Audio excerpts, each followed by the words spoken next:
Ассалаумағалейкум ардақты ағайын. Оңтүстік телеарнасында сот және қоғам бағдарламасы. Бүгінгі тақырып сот жүйесіндегі және азаматтық процестік кодекстегі жаңашылдықтар туралы. Алдымен сіздерді студия қонақтарымен таныстырып өтейін. Шымкент қалалық сотының азаматтық істер жөніндегі сот алқасының төрағасы Мұхтар Абайұлы Пәрменов. Және Шымкент қаласының мамандандырылған ауданаралық экономикалық сотының судьясы Гүлбира Жанахметқызы Жолбарыс. Өздеріңізге белгілі, былтыр пандемияға байланысты әлемнің көптеген елдерінде соттар өз жұмыстарын тоқтатқан болатын. Ал Қазақстанда соттардың жұмысы тоқтаған жоқ. Енді осы ретте сұрақ туындайды, Мұхтар Абайұлы, Шымкенттің соттары былтыр пандемия, карантин кезінде жұмыстарын қалай жалғастырды? Барлық әлемдегі мемлекеттерге кері әсер тигізген пандемия барлық салаларға өзінің бір теріс кері әсерін тигізді. Ол барлығымызға белгілі. Соның ішінде барлық органдар, барлық салалар өзінің жұмысын тоқтатуға мәжбүр болды. Оның ішінде мынау өзімізге белгілі батыс елдеріндегі өзіміздің мынау посткеңестік мемлекеттерде соттардың жұмыстары бір уақытқа тоқтап қалуға мәжбүр болды. Осы кезеңде Қазақстанның соттары өзінің жұмысын тоқтатқан жоқ. Бірінші кезеңде бұған себеп болғаны жоғары сотпен бірнеше кезеңнен бері жүргізіліп келе жатқан мынау сот жүйесінің цифрландыруы. Өздеріңіз білесіздер, біраз жылдан бері сот жүйесінде Труконф платформасы енгізілген болатын. Бұл платформа азаматтарға, соттарға онлайн режимінде қатысуға мүмкіндік берген. Кеше күні осы пандемия басталған кезде Қазақстанның соттары тез арада істерді онлайн режимінде қарауға өте алды. Нәтижесінде соттарға түскен арыздардың, осы азаматтардың, заңды тұлғалардың құқықтарын тез арада шешуге мүмкіндіктер берілді. Бүгінгі таңда мінекей бір жылдан астам уақыт бойы істердің барлығы онлайн режимде қаралып келе жатыр. Бұл жерде жаңа аталып өткендей Труконф бағдарламасы платформасы, сонымен қатар Zoom, WhatsApp, Skype сияқты жүйелер бүгінгі күнде іске қосылды. Бұл жүйелердің барлығын азаматтар қолдана білет, сондықтан бүгінгі таңда оларға онлайн режимде сотқа қатысуға барлық жағдайлар жасалып отыр. Әрине бұл жерде мына кейбір біздің елді мекендеріміз интернет жүйесімен қамтамасыз етілмеген, соған байланысты кейбір жағдайларда қиындық туғызып жатады, бірақ ол енді біздің кінәміз емес. Әрине келешекте бұл интернет өзінің жұмысын дұрыстаған жағдайда, мен ойлаймын, бұл жұмыста да бір қандай да бір болатын бүгінгі күндегі кемшіліктер ол өзін жоғалтады ғой деп. Рахмет, Мұхтар Абайұлы. Осы орайда менің есіме жоғарғы соттың алқа төрағасы Мейрамбек Таймерденовтің бір жыл бұрын елімізде қаралған істердің 100% алсақ, соның 82% азаматтық істер деп айтқан еді. Әкімшілік істер 13%, және қалған 5% қылмыстық істер болатын. Ендеше осы азаматтық істер ең көбі, ең басым бөлігі болғандықтан, ол енді кешегі карантин жағдайында, төтенше жағдайдың барлық кезінде соттардың жұмыс істегені шындығына да мақтауға тұрарлық. Ол жөнінде мемлекет басшысы Қасым-Жомарт Тоқаев та атап өткен болатын. Осы орайда Гүлбира Жанахметқызы, Шымкент қаласының мамандандырылған экономика соты жұмысын қалай атқарды? Яғни пандемия кезінде. Пандемия кезінде аталған сот онлайн арқылы сот отырыстарын бәрін жүргізді. Сонымен қатар айтып кететін жайт, 22 маусымның 20 жылы азамат процесс кодексіне өзгерістер енгізілді 150-дей. Соның ішіндегі айтар кететіміз азамат процесс кодексіндегі оңайтылған тәртіптерге өзгерістер енгізілген. Сонымен қатар медиация тәртібіне, яғни медиация тәртібімен аталған істер, арыздар сотқа түскен кезде 10 жұмыс күні іші беріледі. Судья медиатор өзі сот татуласу рәсімдерін жүргізеді. Экономикалық сотында сол кезеңде судья медиатор болдым мен. Аталған істер судья медиаторға түскеннен кейін 10 жұмыс күні ішінде рәсімдер, татуласу рәсімдері жүргізіліп, тараптар татуласу рәсімдеріне келген жағдайда судья оны бекітеді. Аталған соттың ұйғарымы бекітілген, ол соттың шешімімен бірдей. Оның несі артықшылығы төленген мемлекеттік баж салығы кері қайтарылады. Сонымен қатар заң көмегіне жүгінген жұмсалған қаражаттар қарастырылады. Сонымен қатар аталған келісім шарт бекітілген екен, соттың ұйғарымы 10 жұмыс күні ішінде заңды күшіне енеді. Ал соттың шешім түпкілікті дайын болған күннен бастап 1 айдың ішінде заң күшіне енеді. Яғни тиімділігі осы мемлекеттік баж салығы қайтарылады, сот актісі заң күшіне тезірек сізге бір сұрақ, нәтиже қандай? Нәтижесі сол өзгерістер мен толықтырулар енгізілгеннен кейін 5 күннен 10 күнге ұзартылды. 5 күннен 10 күнге мәселені ұзартылды. Ойлануға тараптарға берілді. Көрсеткіш қандай болды? Көрсеткіші қазіргі таңда осы қаңтар айынан бастап осы маусым айына дейін алатын болсақ, татуласушы судьяларға берілген істердің ішіндегі 30% іс бойынша татуласу рәсімдері жүргізілді судья медиаторлармен. Бәрекелді. Өте жақсы көрсеткіш.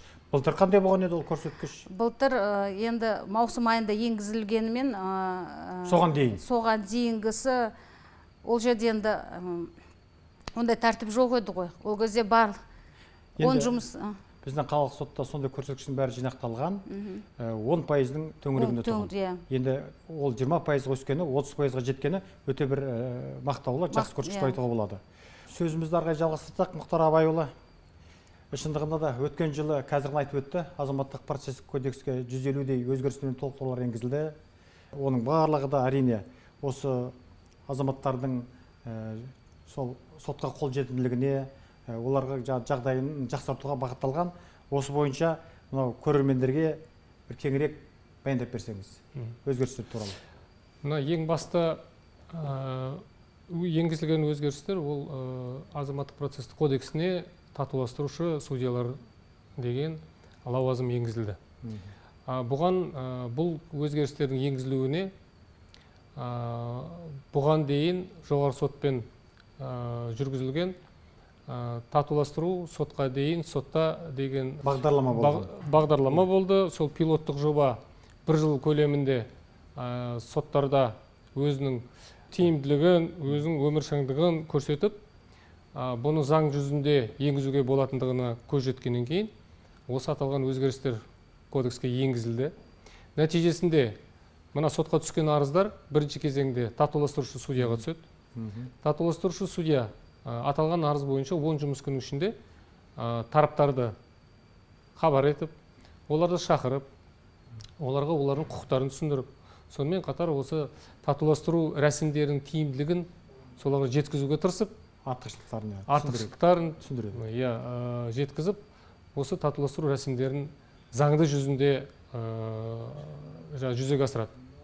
Егер де бұрын мысалға біз енді судьялар бұндай әрекеттерді жасап жатса да, ол заңмен белгіленбеген, сондықтан кейбір кезде тараптар мына судья мына кісіге жақсы сөйлеп жатыр, маған қаттырек сөйледі, немесе басқа деген бір нелерді күмәндарын келтіріп жатады.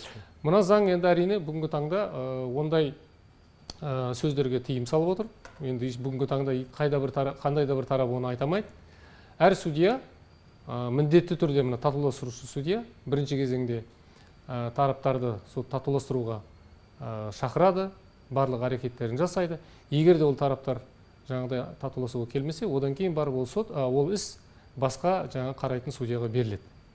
Егер де тараптар келісім беретін болса, татуластырушы судьяның сол істі қарауына, онда сол судья істі ары қарай жалғастырып қарай береді. Бүгінгі таңда жаңа енді айтылып кетті ғой, мына статистикалық мәлімет, ол өзінің нәтижесін беріп жатыр. Бүгінгі таңда жаңа 30%-ға дейін істердің даулардың өстіп медиация тәртібімен шешіліп жатыр деп жатыр ғой. Сондықтан құда қаласа бұның енді ары қарай да өзінің бір нәтижесін береді ғой деп біз сенеміз. Бірақ бүгінгі күнде жоғары соттың, бүгінгі мына жергілікті соттардың атқарып жатқан негізгі жұмысы, бағыты ол мына дауларды сотқа дейін реттеу, сотқа дейін осы дауларды шешу. Оның енді бұл жерде енді медиация институты бар, білесіздер, заңгерлер палаталар бар. Солдың барлығында бүгінгі күнде дауларды сотқа дейін реттеуге мүмкіндігі бар. Әрине сотқа келгеннен кейін бұл жерде де біз енді ол медиацияны татуластыру әрекеттерін жасауға болмайды деп айтпаймыз. Біз әрине өзіміздің тарапымыздан сол дауды шешуге, медиация тәртібімен шешуге барлық әрекеттерімізді жасаймыз. Әрине мынау қазақтың ежелден келе жатқан сөзі бар ғой, даудың мұраты біту деп. Солай демекші, оны бітіру бірінші кезеңде екі тараптардың да ойынан шығатын, екі тараптың да мүдделерін көздейтін ол дауды осындай бітімге шыққан аяқтау. Сондықтан бұл бағытта жұмыстар әлі жасалады. Мен ойлаймын, оңды нәтижесін ол береді. Естеріңізде болса, өткен жылы мамыр айының бас жағында жоғары соттың төрағасы Жақып Қажыманұлы Асанов халыққа үндеу жариялап, дауласпайық, татуласайық деп өзінің ұсыныстарын білдірген болатын. Содан бері бұл жұмыс Шымкентте өзінің жақсы жалғасын тауып, нәтижелерін беріп жатыр екен. Рахмет. Ендеше осы жоғары сот дайындаған бір бейнероликті тамашалап көрейік, сөзімізді содан кейін жалғастырайық.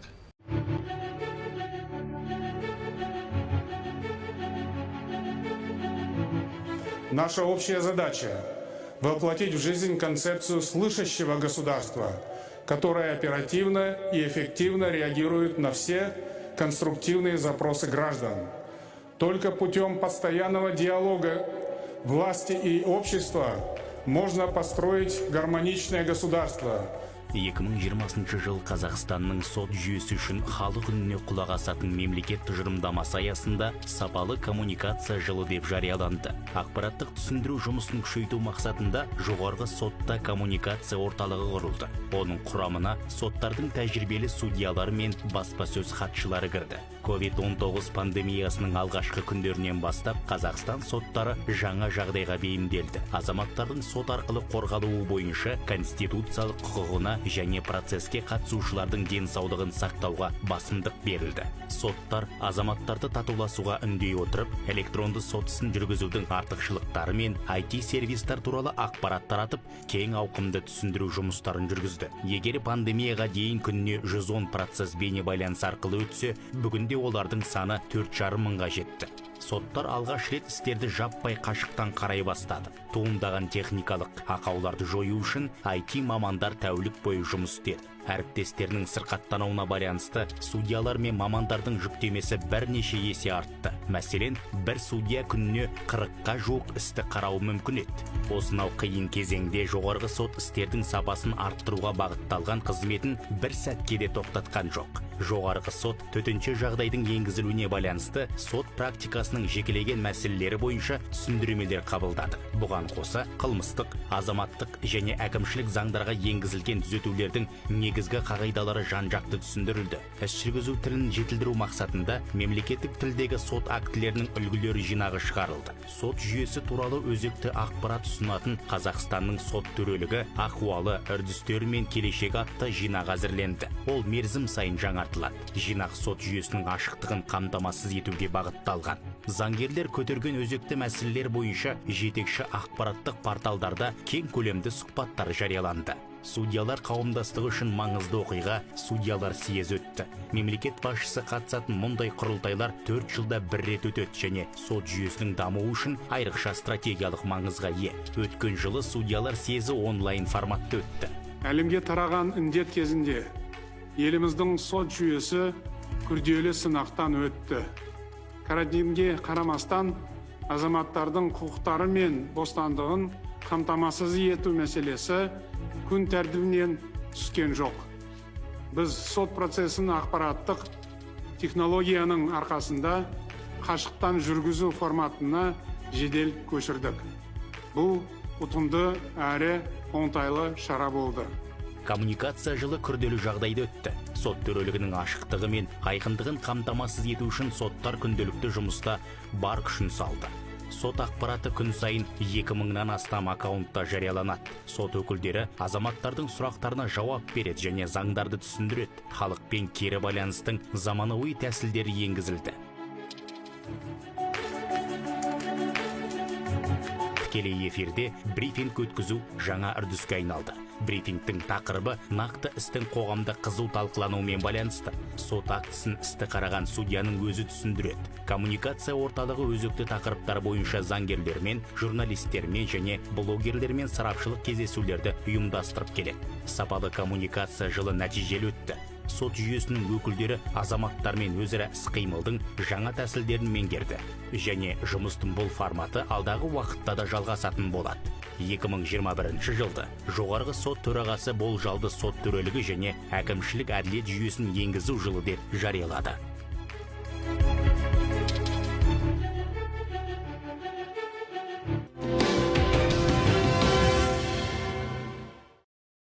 Үстіміздегі жылда жоғарғы сот төрағасы Жақып Қажбанұлы Асанов болжалды сот төрелігі және әкімшілік әділет жылы деп жариялады. Жалпы осы екі ұғымды жұрт түсіне бермейді. Мұхтар Абайұлы, әкімшілік әділет және болжалды сот төрелігі деген не? Осыны кеңірек көрермендерге түсіндіріп өтсеңіз. Мына көп жағдайларда азаматтар даулардың сотта қаралуына жатпайтынына қарамастан, немесе ол сондай санаттағы даулар бойынша сот тәжірибесінің қалыптасқанына қарамастан сотқа жүгініп жатады. Әрине, бұл жерде енді ол азаматтар, қарапайым азаматтар ол заңдарды біле беруі мүмкін емес. Дей тұрғанмен соларға өкілеттілік көрсететін, кеңес беретін заңгерлер кейбір жағдайларда сол санаттағы даулардың қалай шешіліп жатқандығын, сот тәжірибесінің қалай қалыптасқандығын біле тұра, оларға жаңағы сотқа жүгінуге қандай да бір кеңес береді. Нәтижесінде ол азаматтар енді материалдық шығыннан басқа жүйкесінің уақытын жоғалтады. Өзінің жаңағы тән азабы демекші, жүйкесі жұқарады дегендей. Сонда енді көптеген кері әсері тиеді ғой. Ол енді белгілі нәрсе. Ал болжаулы сот төрелігі нәтижесінде бұл енді бірінші кезеңде сот актілерінің банкісі құрылады. Бүкіл республика бойынша. Сол жерде әр азамат ертеңгі күн сол банкіден қажетті сот актісін қарап, өзіне байланысты даудың соған келетін келмейтіндігін, нәтижесінде қандай шешім қабылдану мүмкін екендігін сол жерде біліп отырады. Ол деген сөз, ол азамат ертеңгі күні біліп отырады, оның сотқа барудың қажеттілігі бар ма? Егер нәтижесі теріс болатын болса, ол үшін жағдай оның пайдасына шешілмейтін болса, бұндай жағдайда ол дауды мүмкін сотқа дейін сол тараппен басқа жолмен шешу керек шығар. Дегендей, сондай бір келешекте сол негізсіз сотқа жүгінуге тосқауыл болу үшін, ол азаматтарға келешекте сондай жаңағыдай осындай жүгінген жағдайда нәтижесі қандай болуы мүмкін екендігін жаңағыдай болжап сол кісілерге түсіндірудің бір жолы бұл. Сондықтан бұл енді келешекте бұл жаңағы бұл да сол IT технологиялардың бір дамытудың бір жолы. Сондықтан келешекте ол азаматтар сол жерден болжамды сот төрелігі деп отқан сол алдын ала біліп отырады, нәтижесі қандай болуы мүмкін. Әкімшілік әділетке келетін болсақ, мынау былтырғы жылы президентпен заңға қол қойылып, ағымдағы жылдың 1 шілдесінен бастап әкімшілік рәсімдік процестік кодексі қолданысқа енгізіледі. Осыған байланысты мамандандырылған әкімшілік соттары құрылды. Сол аталған кезеңнен бастап олар өзінің жұмысын бастайды. Әкімшілік рәсімдік процестік кодекстіміз не береді? Бұл қандай заң деп дегендей сұрақ туындап жатқанда шығар. Бұл кодекстің ерекшелігі, бұл заң мемлекеттік органдардың, мемлекеттік қызметшілер мен азаматтардың, заңды тұлғалардың арасындағы дауларды реттейтін заң. Бұрын бұндай заң болмаған. Бұндай заң бұрын болмаған. Бұндай заңдар болған бұрын. Ол енді мысалға әкімшілік рәсімдер туралы заңы, азаматтардың арыздарын, шағымдарын қарау туралы заңы. Бірақ сотқа қатысы жоқ, сотқа келмеген. Оның барлығы жаңа мемлекеттік органдардың, лауазымды тұлғалардың жаңағы әрекеттерін, солардың міндеттерін, құқықтарын реттейтін заңдар болады. Соның барлығы бүгінгі таңда бір кодекске енгізіліп, бүгінгі таңда сол мемлекеттік органдарға, мемлекеттік қызметшілерге олардың міндеттерін, түскен арыздарды қарау тәртібі, солардың дұрыс рәсімдеуін соларға жүктейді. Егер де бұрын қандай да бір азамат немесе заңды тұлға өзінің құқығының бұзылғандығы жөнінде сотқа жүгінетін болса, ол соны сотта тиісті құжаттарын, дәлелдемелерін ұсынуға тиіс болатын. Өйткені заңның өзі жаңағы тараптарға өзінің уәждерін дәлелдеуге жүктеу салатын, жүктейтін, міндеттеме қоятын. Ал енді бұл кодекс болады, бұл кодекске байланысты енді азаматқа немесе заңды тұлғаға сотқа арыз түсіргені ғана жеткілікті. Нәтижесінде, сол арыздың нәтижесінде мемлекеттік орган өзінің жасаған әрекетін немесе берген жауабын, дұрыстылығын сотта дәлелдеуге міндетті болады. Яғни, бұл жерде жаңағы мемлекеттік органның кінәлілігі презумпциясы қолданылады. Бұл жерде азаматқа немесе заңды тұлғаға жүгінген оны жаңағы бұлардың әрекетінің заңсыздығын немесе берген жауабының негізсіздігін дәлелдеп жатуға міндеттейміз.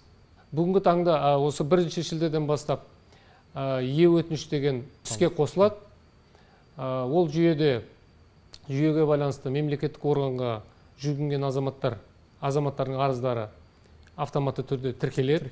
Ол тиісті жаңағы тұлғаға бөлінетін болады.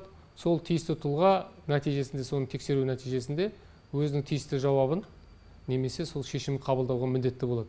Оған байланысты сол арыз бойынша әкімшілік іс құрастырылады. Оның ішінде жаңағы мемлекеттік органның немесе лауазымды тұлғаның жасаған әрекеттердің бары соның ішінде тіркеледі. Ал егер де жаңа өтініш қанағаттандырылмайтын жағдай орын алатын болса, онда сол мемлекеттік орган немесе лауазымды тұлға сол азаматты, өтініш берген азаматты шақыртып, оған сол түсіндірме беруге міндетті. Егер де оған қанағаттанбайтын болған жағдайда сотқа жүгінуге жаңағыдай құқығы бар. Нәтижесінде енді ол бірінші кезеңде осы мемлекеттік органның лауазымды тұлғалардың жауапкершілігін бұл жерде күшейтеді. Сотта да енді егер де ол тұлғалар сот шақырған жағдайда сотқа келмей жаңағы аталған дәлелдемелерді ұсынбайтын болатын болса, онда олардың әкімшілік жауапкершілігі көзделген. Егер де бұрын ол енді соттың жаңағы қалауы болатын болса, жаңағы жауапкершілігі тартпау, енді ол міндетті түрде жауапкершілігі тартылатын болады. Сондай жаңашылықтары бар. Сонымен қатар бұл кодекс мынау тағы да қоса кететін, енді бір жаңағы медиация туралы заңы жөнінде айтып жатырмыз ғой. Медиация заңы бұрын осы мемлекеттік органдарға, лауазымды тұлғаларға дау туындаған жағдайда дауды медиациямен аяқтауға шектеу қоятын. Қолданылмайтын. Ал енді бұл кодекске байланысты мемлекеттік орган ол жаңағы өтініш берген немесе арыз берген азаматпен немесе заңды тұлғамен дауды бітімгершілікпен аяқтауға мүмкіндік алып отыр. Медиация бола ма, бітімгершілік келісім бола ма? Ол енді бірақ бүгінгі таңда ол шектеулер алынып тасталды. Яғни егер де мемлекеттік орган өзінің әрекетін немесе әрекетсіздігін жаңағыдай заңсыз екенін байқап отса, әрине ол ондай жағдайда ол кемшілікті сотқа жүгінбей-ақ өздерінің жойып жатса, оның құқықтарын, азаматтың жаңа құқықтарын орнына келтіріп жатса, оның енді сотқа жүгінудің не қажеттілігі бар дегендей жаңа сұрақ туындайды ғой. Сондықтан осындай бұл кодекстің осындай бір ерекшеліктері бар. Жұрт үшін жағымды жаңалықтар көп екен. Сіз бұған Гүлбира Жанахметқызы қосатыныңыз бар ма? Қазір Мұхтар Абайш айтып кеткенде, екі тарап өзі сот кеңесі бөлмесіне кеткенге дейін екі тарап татуласу рәсімге келуге құқықтары бар. Яғни әкімшілік жауапкердің әкімшілік қалауы бойынша татуласу рәсімдеріне келе алады. Осы қосатын. Өте жақсы. Жалпы бұл заңның маңызды екендігі жақында ел президентінің кеңесшісі Тамара Дүйсенова арнайы Түркістан облысында болды, одан кейін Шымкент қаласына келді. Мұхтар Әбіләзов өзіңіз барып қатысыңыз үлкен жиынға. Сол жиында осы туралы жан-жақты кеңінен әсіресе мемлекеттік органдардың басшыларына, әкімшілік қызметкерлеріне түсіндірілді. Әрине енді бұл заң маңызды болғандықтан біз былтырдан бері насихаттап келе жатырмыз. Өздеріңізге әбден белгілі. Біз 17 мақала жаздық осы күнге дейін. 10-нан астам телерадиоға келіп сұхбат бердік. Соның ішінде ақпараттық коммуникация орталығына бардыңыз. Ербол Әмірғалиұлы екеуіңіз алқа төрағасы ретінде ол жерде осы жөнінде айттыңыз. Кейін осы жерде әкімшілік соттың судьясы Бекназаров болды. Әбдіғаппар ол кісі де түсіндірді. Жалпы насихат жақсы. 17 мақаламыз шықты. Сонымен қатар 20-ға жуық посттар жазып жариялап келеміз. Енді одан басқа да бірнеше жиындар әкімшілік аппараттың әкімдерді шақырып, Ербол Мұхажанұлы өзі арнайлы оларға түсіндірме жүргізді. Бұл жұмыс әлі жалғасуда. Енді аз уақытта әкімшілік сот құрылады. Оның барлығы бір айта кетерлігі, ешқандай бізге штат берілген жоқ. Мынау сіздің экономика соттан 4-5 судьяны сол жаққа өткізейін деп жатыр. Әл-Прееводан сотында 3 бос орын оларда жаңадан қабылданса сол жаққа жібереді деп естіп жатырмыз. Сонымен қатар енді бүкіл материалдық техникалық базада сол өз мүмкіндігімізден сол ғимараттың ішінен мамандандырылған соттар. Ешқандай да бұған қаржы қарастырылған жоқ, штат қарастырылған жоқ. Бұл енді соттардың өте бір елдің экономикасына ешқандай қаржы шығармай, жұрттың жағдайын жасап жатқан дүние деп айтуға болады. Ендеше осы медиация насихаттау мақсатында экономикалық соттың түсірген бейнеролигі бар екен.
Осы бейнероликтен көргендей, шындығында да сот медиациясы жылдан жылға өркендеп, алға басып келеді. Енді мен бір көрсеткіштерге көз жүгіртсем, бұдан 3 жыл бұрын 39 мың іс сот медиациясымен шешілсе, ал өткен жылы олардың саны 49 мыңға жеткен. Ал соңғы жылдың менде мәліметі жоқ. Ол енді жылдан жылға өсіп жатқаны анық. Ендеше сіздерге де ортақ сұрақ, әкімшілік әділет елге халыққа не береді, Мұхтар Абайұлы? Әлбетте. Ендігі таңда жаңа мемлекеттік органдар азаматтардың арыз өтініштері түскен жағдайда оны мұқият тексеріп, оған жаңағы тиісті жауабын беруге немесе шешім қабылдауға міндетті болады. Шаралар көруге. Егер де бұрынғы кезеңде бұндай арыздарға, өтініштерге формальды қарап, үстірт қарап, ол өзінің шешімін таппай, одан кейін азаматтар жаңағы сотқа жүгінуге мәжбүр болатын болса, ендігі таңда бұл заң, кодекс осы мемлекеттік органдарға осындай жоғары жауапкершілікті жүктейді. Нәтижесінде азаматтардың құқықтары қорғалып, бұзылған құқықтары болатын болса, оның бәрі қалпына келтіріліп, сотқа дейін бұның барлығын шешуге мүмкіндік алып отыр. Сондықтан бұл кодекс өзінің бір оң нәтижесін береді деп біз сенеміз. Енді осы жерде бір айта кетейік, мына өзіміздің көршілес мемлекеттерімізде бұл кодекстер біраз жылдан бері жұмыс атқарып жатыр. Мысалы Ресей, Әзербайжан, Грузия, Қырғызстан мемлекеттерінде қолданысқа енгізілген. Мысалға мына Әзербайжанда бұл кодекстің енгізілгеніне мінекей 1 жылдан асыпты. 1 жылдың ішінде нәтижесі қандай болған? Егер де бұған дейін соттарда қаралған осы азаматтардың немесе заң тұлғалардың мемлекеттік органдарының әрекетіне берген шағымдардың 30% ғана қанағаттандырылып, 70% қанағаттандырусыз қалдырылған болатын болса, шешілмей қалған ба? Иә. Ендігі осы әкімшілік юстицияның қолданысқа енгізілгеннен кейін, керісінше даулардың 70% азаматтардың пайдасын шешіліп жатыр екен. Яғни, ол деген сөз мемлекеттік органдардың әрекеттерінің құқықтарын, азаматтардың құқықтарын бұзғандығы дәлелденіп, олардың қалпына келтіріліп жатқандығын белгісі, көрсеткіші. Енді уақыт көрсетер бұл кодексіміздің тиімділігін. Бірақ мен ойлаймын, бұл жаңағы жоғарыда аталып өткендей, азаматтардың, заңды тұлғалардың құқықтарын қорғауға, олардың сотқа дейін қайтып орнына қалпына келтірілуіне бұл оң ықпалын тигізеді. Бәрекелді. Жаңа заң, біздің жаңа кодекс жұртқа жақсылығын алып келсін. Әрқашанда біздің соттарымыз бұрында, алдағы уақытта да азаматтардың құқығы мен бостандықтарын қорғап келген және қорғай да береді. Ендеше келесі эфирде кездескенше аман сау болып тұрыңыздар.